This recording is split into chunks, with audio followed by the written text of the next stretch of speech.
আমরা আজ চলে এসেছি এ সময়ের মোস্ট হাইপ বনানীর এক্সপ্রেসো লাউঞ্জে। এটা এতটাই সুন্দর যে আপনার মনে হবে লন্ডনের কোনো কফি শপে বসে আছেন। নিচতলা থেকে 3 তলা প্রতিটি ফ্লোরে অসাধারণ সুন্দর এবং প্রতিটি কর্নার অ্যাস্থেটিক ডেকোরেশন করা, তাই ছবি তোলার জন্য একদম পারফেক্ট স্পট।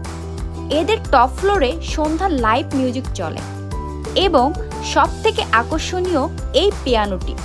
এছাড়া প্রতিটি স্পেশাল ডেতে সেই দিনের থিমে ডেকোরেশন করে। এখানের খাবারের টেস্ট যদি অন্য রেস্টুরেন্টের সাথে কম্পেয়ার করি তাহলে আমি বলবো দাম অনুসারে টেস্ট এভারেজ, তবে কফিটা দারুণ ছিল। আপনারা যারা ছবি তুলতে ভালোবাসেন এবং অ্যাস্থেটিক ডেকোরেশন পছন্দ করেন তাদের জন্য ফেভারিট হতে পারে এই এক্সপ্রেসো লাউঞ্জটি।